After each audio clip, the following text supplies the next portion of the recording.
Dewan Juri yang terhormat, dan seluruh sivitas akademika yang kami hormati. Dunia sedang dalam ancaman karena kebutuhan energi yang semakin tidak terbatas, sementara energi yang tersedia saat ini semakin terbatas. Hal itu dikarenakan kebanyakan energi yang kita gunakan saat ini berasal dari energi fosil, di mana energi fosil merupakan sumber energi yang tidak dapat diisi kembali oleh alam dalam waktu yang singkat dan bukan merupakan proses yang berkelanjutan. Energi fosil yang meliputi minyak bumi, batu bara, panas bumi, dan juga gas alam juga berpengaruh pada lingkungan. Penggunaan energi fosil berakibat pada polusi, efek rumah kaca, hingga pemanasan global. Sebagai contoh, marilah kita lihat pada penggunaan limbah gas CO2 yang dihasilkan suatu pembangkit listrik energi fosil merupakan gas CO2 yang digolongkan ke dalam salah satu golongan gas rumah kaca. Efek rumah kaca dan pemanasan global sangat berbahaya karena berujung pada penipisan lapisan ozon. Oleh karena itu, kami dari tim Pro menawarkan untuk segera mengurangi penggunaan energi fosil dan beralih pada energi terbarukan. Baik Dewan Juri yang terhormat dan seluruh sivitas akademika yang kami hormati, energi terbarukan merupakan energi yang dapat diperbarui serta terdapat dalam jumlah yang banyak. Energi terbarukan dapat kita temui pada air, angin, sinar matahari, dan biogas. Pemanfaatan energi terbarukan sudah ada, namun masih perlunya adanya dorongan untuk bisa digunakan secara masif. Salah satu contoh pemanfaatan energi terbarukan yang sudah ada adalah pembangkit listrik tenaga air atau PLTA. Aliran air dapat menggerakkan turbin sehingga pada akhirnya generator akan bergerak untuk menghasilkan listrik. Dengan memanfaatkan aliran air ini, sumber energi dapat diperbarui dan juga dapat meminimalisir adanya kerusakan lingkungan.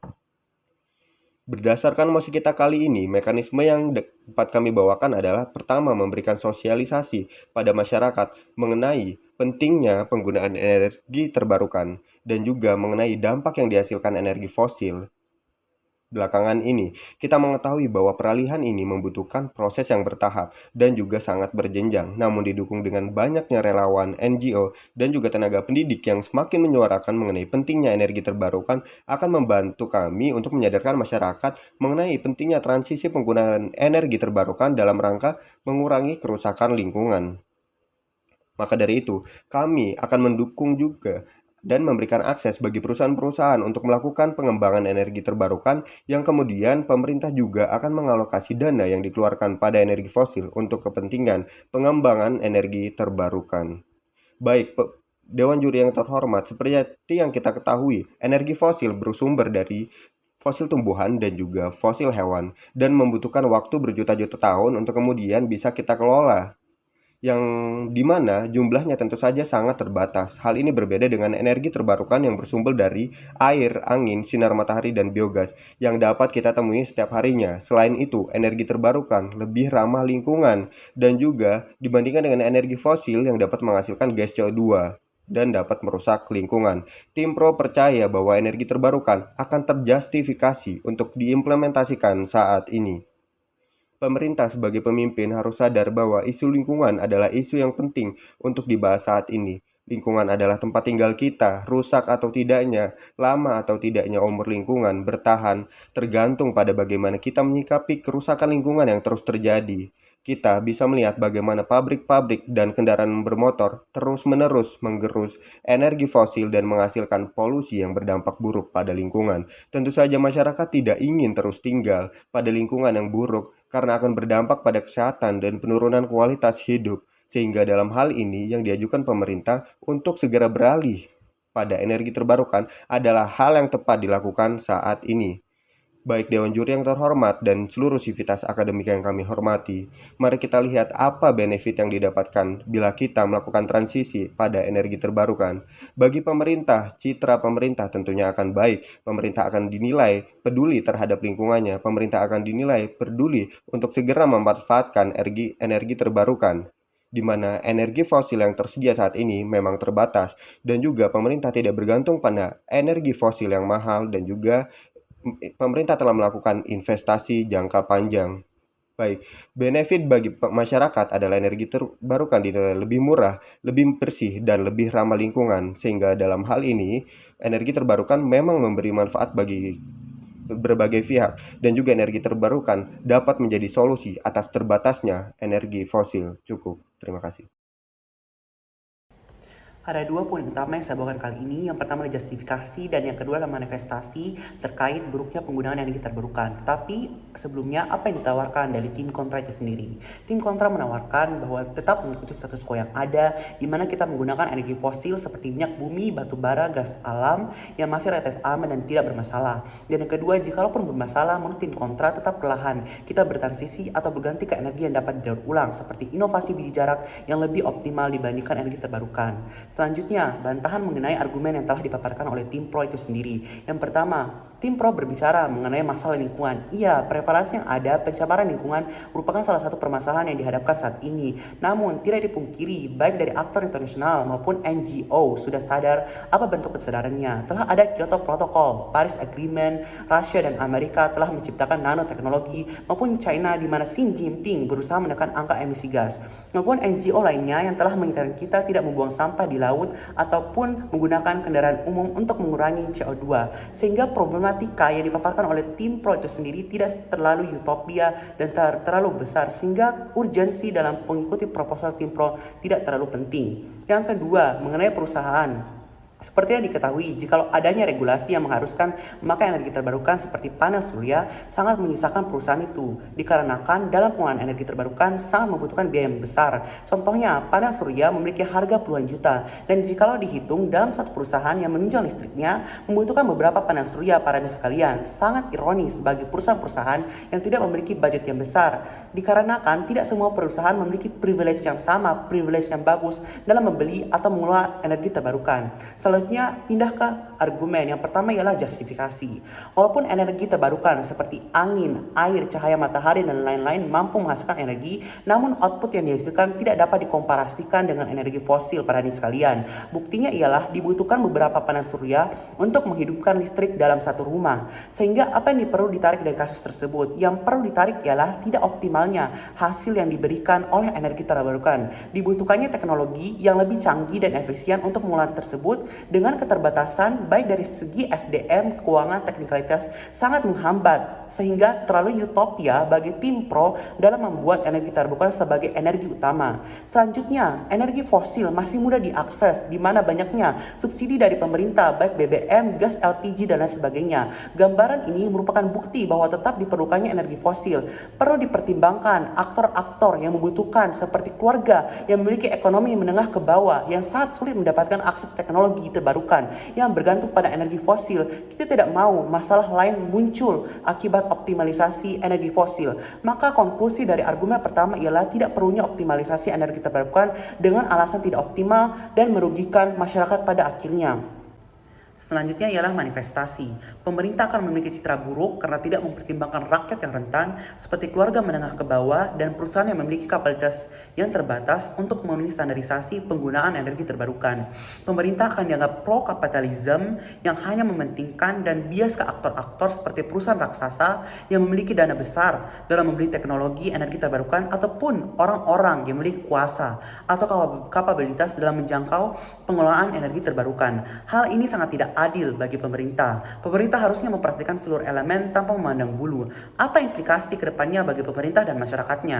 Bagi pemerintah akan kehilangan kepercayaan dari rakyatnya karena demand dari rakyatnya tidak terpenuhi seperti kebutuhan bagi keluarga yang tidak berkecukupan maupun permasalahan lainnya. Bagi masyarakat akan kesulitan dalam menjangkau sehingga akan ada usaha yang besar bagi masyarakat untuk berinvestasi.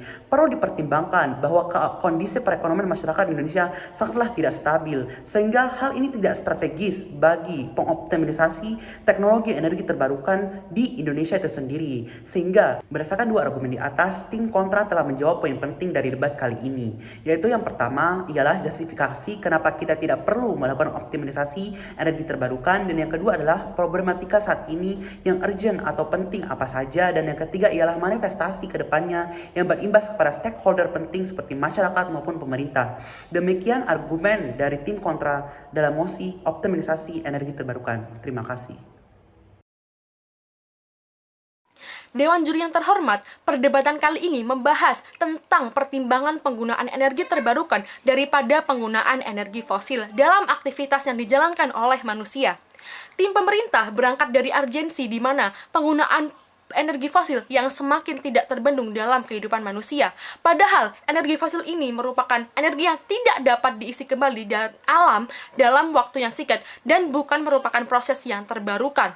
Energi fosil dianggap dapat menyebabkan dampak negatif bagi lingkungan hidup seperti polusi, efek rumah kaca, penipisan lapisan ozon, serta pemanasan global yang telah menjadi permasalahan serius bagi umat manusia saat ini. Namun, tim kontra menangkis hal tersebut karena energi fosil tidak melulu tentang dampak negatif yang dihasilkan.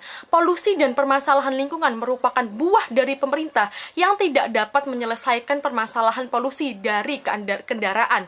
Sehingga tim kontra beranggapan bahwa membawa penggunaan fosil yang menyebabkan masalah lingkungan adalah hal yang tidak relevan.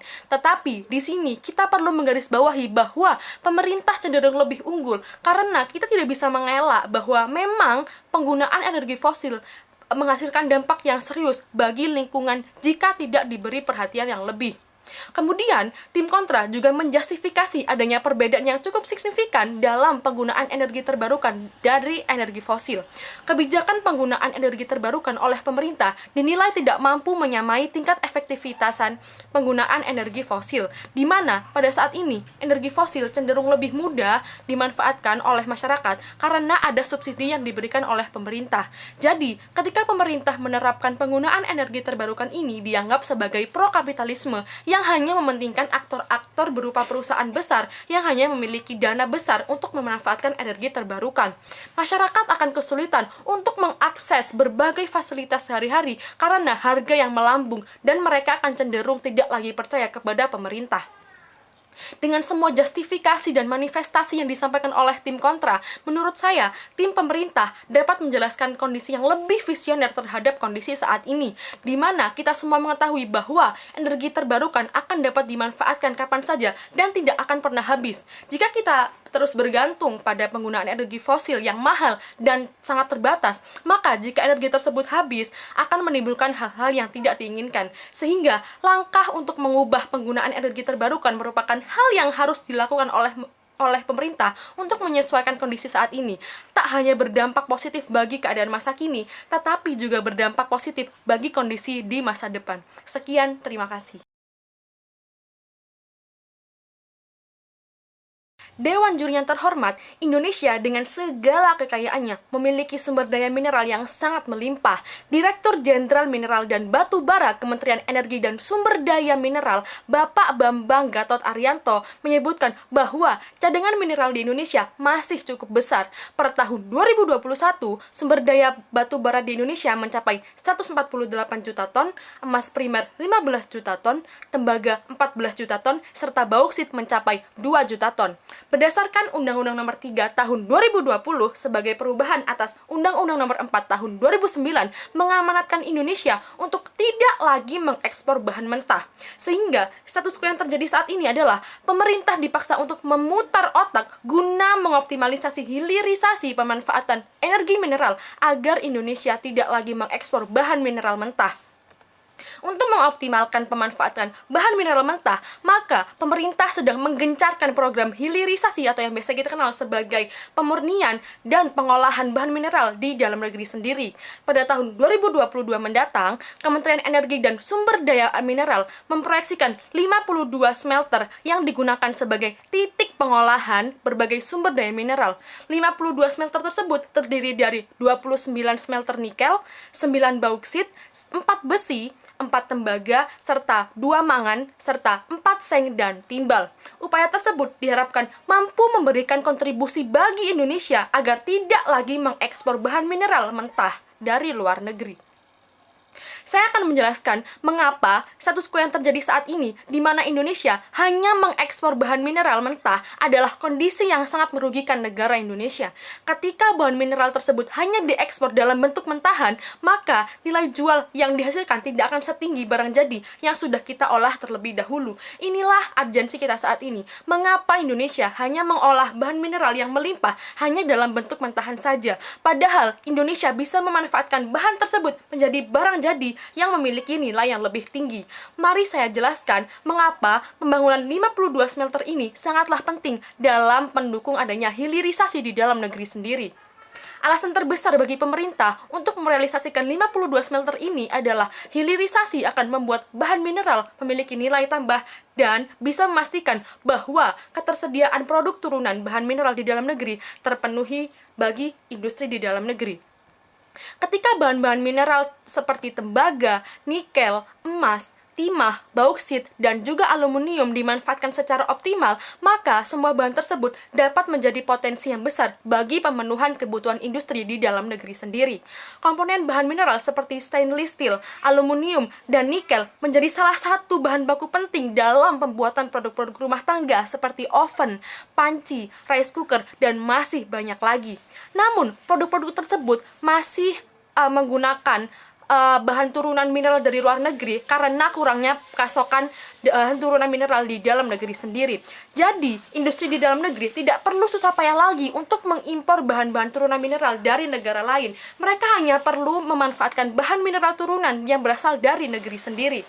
Kemudian, manfaat yang kedua adalah 52 smelter ini dapat meningkatkan pemasukan negara. Bahkan, baru dimanfaatkan setengah saja, bahan-bahan mineral tersebut dapat berkontribusi pada hasil devisa yang sangat besar. Bayangkan, jika bahan-bahan tersebut dimanfaatkan secara optimal, maka bukan saja barangnya saja yang memiliki nilai tambah, tetapi juga turut menyumbang peningkatan pada penerimaan negara.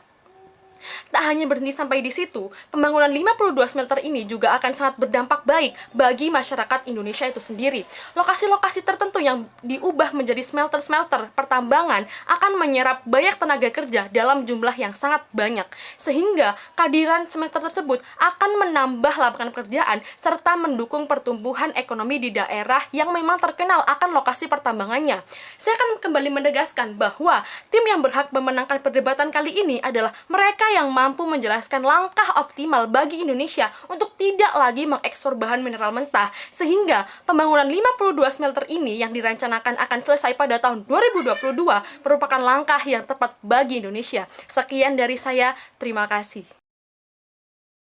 Kegagalan Timpro dalam mengajukan proposal untuk mendirikan 52 smelter dalam rangka mengatasi permasalahan hilirisasi mineral di Indonesia adalah analisis tim pemerintah terhadap sumber daya yang dimiliki masih keliru untuk mewujudkan proposal tersebut. Perlu ditekankan bahwa pembangunan smelter memerlukan tenaga ahli yang cukup dan juga biaya yang tidak sedikit. Oleh karena hal tersebut, pemerintah belum siap untuk melakukan pembangunan besar tersebut dan dijadikan pada prioritas saat ini. Alih-alih meningkatkan perekonomian, pembangunan smelter justru akan menimbulkan masalah-masalah baru. Dewan Juri yang terhormat, kami sebagai tim kontra menolak apa yang diajukan oleh Timpro untuk melakukan pembangunan 52 smelter. Pembangunan ini hanya akan memberikan kesempatan bagi perusahaan-perusahaan asing untuk mengeksploitasi sumber daya alam di Indonesia. Ada banyak permasalahan tambang di Indonesia yang belum segera diatasi. Salah satunya adalah beberapa perusahaan asing masih menguasai sumber-sumber mineral di Indonesia. Hal ini menjadi masalah karena Indonesia tidak akan mendapatkan keuntungan yang maksimal. Banyak pekerja-pekerja kita yang terabaikan karena perusahaan-perusahaan asing pada status quo lebih banyak mempekerjakan pekerja asing. Bila masalah-masalah ini belum teratasi, bagaimana Timpro bisa menjamin bahwa penambahan smelter lebih banyak lagi tidak akan memberikan kesempatan bagi perusahaan-perusahaan asing untuk lebih mengeksploitasi lagi mineral di Indonesia. Selain itu, pembangunan smelter juga berdampak pada lingkungan. Mari saya jelaskan. Membangun smelter baru artinya sepakat untuk merealisasikan adanya tailing ataupun pembangunan limbah baru. Belum lagi sejarah kebocoran perusahaan smelting di Gresik yang menimbulkan banyak korban jiwa dan juga luka-luka. Oleh karena itu, tim kami sebagai tim kontra akan memfokuskan untuk mengakuisisi perusahaan pertambangan mineral asing seperti PT Newmont dan juga PT Freeport dan lain sebagainya untuk menjadi milik negara atau BUMN. Hal ini dilakukan dalam rangka mengatasi permasalahan eksploitasi asing yang berlebihan serta efektivitas hilirisasi oleh BUMN yang tentunya akan menghasilkan benefit yang lebih berpihak kepada negara. Baik, mengenai bantahan argumen dari pihak Timpro mengatakan bahwa menambahkan 52 smelter akan mendukung hilirisasi, di mana mereka yakin tindakan ini akan mewujudkan nilai tambah bagi bahan mineral.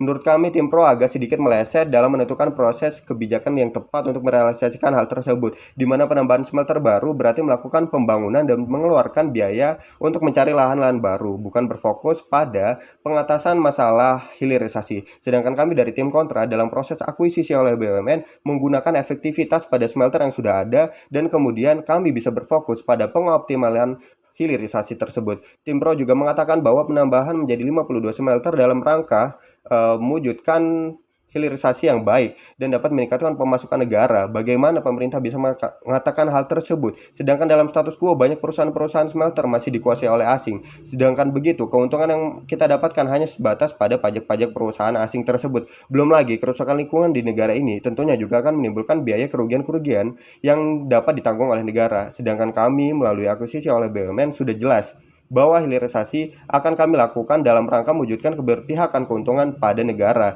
yang nantinya banyak pekerja-pekerja lokal yang dapat ditempatkan dan barang-barang yang dihasilkan juga akan lebih murah karena dikelola oleh perusahaan dalam negeri. Kami memahami bahwa dengan menambahkan jumlah smelter berpotensi juga untuk menambah jumlah sumber daya mineral yang dapat dieksploitasi. Namun perlu digarisbawahi adalah inti permasalahan saat ini yang dihadapi adalah pengoptimalan pada proses hilirisasi. Pemerintah harus mampu membuka matanya bahwa pada kenyataannya perusahaan-perusahaan smelting masih dikuasai oleh asing dan juga berpotensi lebih dikuasai lagi dengan adanya penambahan smelter. Akuisisi oleh BUMN akan lebih menguntungkan negara dikarenakan keuntungan yang selama ini dimanfaatkan oleh perusahaan-perusahaan asing akan beralih menjadi keuntungan negara. Baik akuisisi oleh BUMN juga meningkatkan efektivitas hilirisasi dengan memanfaatkan smelter yang sudah ada dan meningkatkan kualitas pada proses hilirisasi. Indonesia dapat lebih leluasa untuk mengelola sumber dayanya sendiri dan menjadikannya menjadi finish product yang siap diekspor. Oleh karena itu, menambah jumlah smelter berpotensi memunculkan masalah-masalah baru. Akuisisi BUMN adalah pilihan yang terbaik karena lebih menguntungkan dan menghindari masalah kerusakan lingkungan yang baru. Manifestasi yang terjadi adalah jika kebijakan ini tetap dilaksanakan, pemerintah akan dipertanyakan mengenai keberpihakan terhadap rakyat. Pemerintah akan dinilai membantu mewujudkan kepentingan asing demi keuntungan jangka pendek yang didapatkan. Selain itu, pemerintah juga dinilai tidak cakap dalam mewujudkan ekonomi Indonesia yang kreatif dan mandiri. Akuisisi oleh BUMN sangatlah menguntungkan pemerintah dan masyarakat. Secara tidak sadar akan membangun pola pikir masyarakat untuk mengelola sumber dayanya sendiri menjadi barang yang bernilai jual. Masyarakat juga dapat mengimplementasikan ekonomi yang kreatif dan mandiri. Oleh karena itu, berdasarkan pemaparan kami dari tim kontra dapat menghasilkan solusi yang lebih baik dengan menjawab permasalahan yang akan ditimbulkan akibat penambahan 52 smelter ini, pentingnya akuisisi perusahaan asing serta efektivitas dalam mengatasi permasalahan hilirisasi di Indonesia. Ada dua permasalahan yang perlu ditarik benang merahnya dari debat sebelumnya. Dari sudut pandang justifikasi, tim pro berargumen bahwa pembangunan 52 smelter sejalan dengan UU nomor 3 tahun 2020 tentang perubahan atas Undang-Undang nomor 4 tahun 2009 terkait mineral dan batu bara. Perubahan tersebut mengamanatkan Indonesia untuk tidak lagi mengekspor bahan mentah. Sehingga dalam mengoptimalisasikan pemanfaatan bahan mineral mentah, maka pemerintah sedang mengencarkan program hilirisasi. Upaya tersebut diharapkan mampu memberikan kontribusi lebih bagi Indonesia agar tidak lagi mengekspor bahan mineral mentah. Lalu, tim kontra berargumen bahwa penambahan smelter pada tahun 2022 merupakan peluang besar bagi perusahaan asing dalam mengeksploitasi SDA yang ada di Indonesia. Pemerintah harus membuka mata bahwa pada kenyataannya perusahaan-perusahaan smelting dikuasai oleh asing dan berpotensi lebih dikuasai lagi dengan adanya penambahan smelter. Akuisisi oleh BUMN akan lebih menguntungkan negara dikarenakan keuntungan yang selama ini dimanfaatkan oleh perusahaan-perusahaan asing akan beralih menjadi keuntungan negara. Hal yang perlu ditarik ialah landasan dalam proposal tiap tim. Landasan tim pro sangatlah kuat sejalan dengan peraturan yang ada, yakni UU nomor 3 tahun 2020. Walaupun argumen tim kontra dalam status quo yang ada benar adanya di mana perusahaan-perusahaan asing mengeksploitasi SDA Indonesia, tapi cara akuisisi merupakan cara yang sangat utopia. Perlunya langkah yang tepat bagi pemerintah melakukan akuisisi oleh BUMN itu sendiri. Selanjutnya terkait implikasi masa depan, tim pro menjanjikan bahwa banyak benefit yang akan didapatkan melalui pembangunan 52 smelter dengan mengoptimalisasikan hilirisasi mineral seperti emas. Benefit yang didapatkan antara lain ialah tidak mengekspor raw material melainkan bahan jadi, sehingga mampu memastikan pemenuhan demand sektor industri yang membutuhkan bahan jadi mineral dalam negeri bagi seluruh lapisan masyarakat Indonesia. Selanjutnya, benefit yang didapatkan ialah pendapatan atau devisa negara pun meningkat. Dengan mengekspor bahan jadi, maka nilai tambah komunitas tersebut juga naik. Dan benefit yang terakhir ialah kesempatan lapangan kerja pun juga meningkat karena adanya penambahan smelter di berbagai wilayah potensial Indonesia. Sedangkan tim kontra berargumen bahwa kebijakan pembangunan 50 meter ini tetap dilaksanakan, pemerintah akan dipertanyakan mengenai keberpihakan terhadap rakyat. Pemerintah akan dinilai membantu mewujudkan kepentingan asing demi keuntungan jangka pendek yang didapatkan. Selain itu, pemerintah juga dinilai tidak cakap dalam mewujudkan ekonomi Indonesia yang kreatif dan mandiri. Maka dari itu, berdasarkan perdebatan sebelumnya, kedua tim sangatlah menjelaskan argumen dengan detail dan komprehensif, dengan sudut pandang dan ingin memiliki manfaat keduanya kepada pemerintah dan pun masyarakat dalam pemenuhan manfaatnya. Namun, tim pro memiliki penjelasan yang berlandaskan dan juga benefit yang ditawarkan sangatlah jelas pada tiap stakeholder yang terlibat. Demikian perdebatan mosi kedua ini. Saya ucapkan terima kasih.